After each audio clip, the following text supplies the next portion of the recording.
make one thing perfectly clear. The Rock is going to do everything in his power to make sure that you walk out of WrestleMania what you are, which is a loser.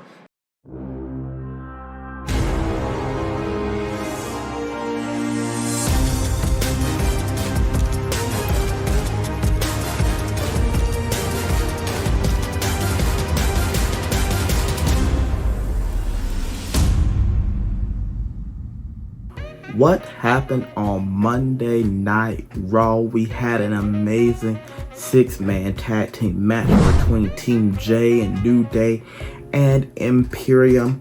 And after that amazing match, Jay and the New Day were able to pull out the win in this match.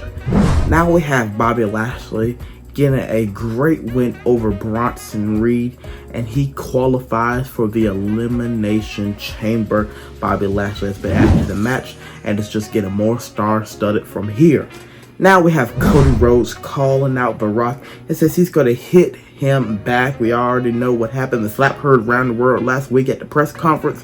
He said he's going to get him back, and then Seth comes out and tells Cody that he needs to finish the story, the thing that we've all been hearing for the past 2 to 3 years since Cody has returned to WWE. But Seth says that he will be in his corner, and he'll be in his corner specifically as his shield.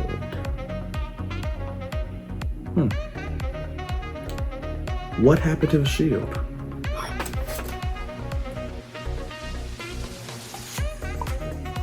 Will that happen to Cody Rhodes?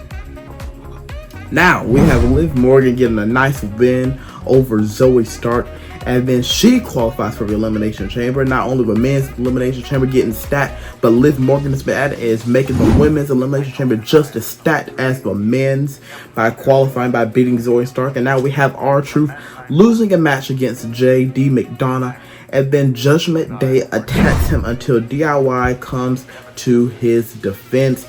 They don't want him in the Judgment Day, and I think it may be finally setting in with R-Truth that he is not in the Judgment Day. Now we have Becky Lynch coming after Rhea Ripley, and she makes a toast saying that Rhea only has a few weeks left as champion. But after her toast, Nia Jax comes out and basically says it's going to be her and Becky at WrestleMania because she is going to beat Rhea Ripley at the Elimination Chamber for the Women's World Championship. And of course, this leads to Rhea coming out and, in WWE fashion, an all-out brawl. And after a never great qualifying match, these Raws and SmackDowns lately have been qualifying match heavy. It's great. We're building to Chamber. But after a never great qualifying match, LA Knight, is going to Perth after defeating Ivar. Ivar has been on a roll since his singles run. We continue praying for Eric, and he is continuing recovery.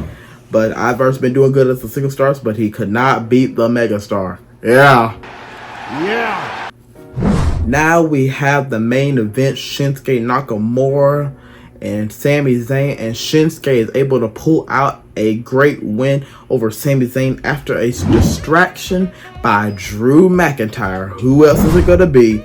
And then they go on to attack Sami until Cody Rhodes comes out to save the day to come to his defense. What a Raw. What a Raw. But my gosh, what an electrifying SmackDown we had, because we kick it off with an amazing Elimination Chamber qualifying match. Kevin Owens is able to get a massive win over Dominic Mysterio. Not gonna lie, I was rooting for Dom in this, but he'll get his moment to shine. He's a future world champion, a future WWE champion. You mock my words, folks. But not yet. Kevin Owens gets a win and is headed to Chamber.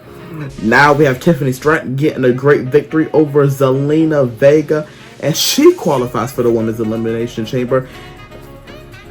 It's Tiffy time. That's all I gotta say. It's Tiffy time.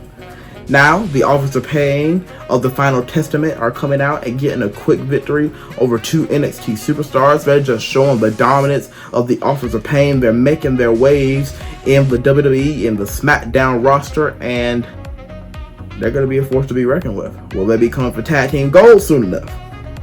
Only time will tell. After an amazing bout between Logan Paul and The Miz, First, we got Logan Paul on TV. We got him wrestling on TV. What world is this? Like, who we're gonna have next? Roman Reigns wrestling on TV? Okay. I'm not gonna go too crazy here. But we got Logan Paul getting the win over The Miz, and he's headed to Perth. Logan Paul, I believe, is probably going to be a highlight of the Elimination Chamber, so I can't wait to see him this Saturday coming up in Perth, Australia. But now we have Naomi, who is headed to Perth after a good match with Alba Fire. Naomi, she's already on her roll back. This is her first singles match on SmackDown in multiple years, and she gets a win, and she's headed to the Elimination Chamber. Now we have some amazing news. Braun Breaker has signed with Friday Night SmackDown. I guess he's going to still probably be doing double duty because he is NXT Tag Team Champions with Baron Corbin, and it's going to be wrecking house for the SmackDown roster because Braun Breaker is that next big thing, pun heavenly intended. What is he going to do? He's going to win gold. Like, will he be the one to dethrone Logan Paul? A lot of people think it's LA Knight, but I can see Braun Breaker be that person too. Is he going to eventually go after the Undisputed title? He's a future world champion. I think we all can see that a future main eventer, the next big thing, one of probably the next faces of WWE. Jade Cargill, though, she's another one, but we haven't had anything confirmed yet. But Braun Breaker, he has signed to SmackDown. Now we have The Rock and Roman Reigns return to SmackDown, and Roman says that The Rock is officially a part of the Bloodline. And of course, Rock comes out and squashes Cody's story, insults the people of Utah. We get full Hollywood Rock. The only thing they're missing is the theme music.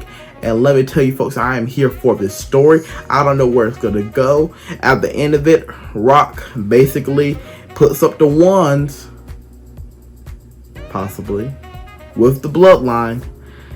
But it seems like he was putting up an L, possibly hinting at a turn on Roman Reigns in the near future to side with Cody Rhodes. Was this Cody's master plan all along? When Cody and The Rock met a couple weeks ago before the press conference on SmackDown, and he gave his spot to The Rock. When The Rock embraced him, Cody smiled a little bit. He had a smirk on his face as he was walking back, and now we're here. Rock was pointing at Roman when talking about what was supposed to be Cody walking out of WrestleMania a loser. It may not be Cody Rhodes. The story may get finished. And Roman and Rock's story is just beginning. Well, can you smell it? Can you smell what WWE is cooking? Please make sure to like, folks. Please make sure to subscribe. I hope you enjoyed this video, this weekly roundup, this weekly recap of WWE. And God be willing, we'll be back next week to do the exact same thing. Make sure you check out Men's Minute from this past week, as well as Matchup and Fight for Supremacy, as well as the series finale of Legacy. Make sure to check all that out and stay tuned. We're going to have some great stuff coming soon, especially with WWE 2K24 just around the corner. Just stay tuned. Always remember, Jesus loves you. He loves you. He wants to save you. He died on the cross for you. You are loved.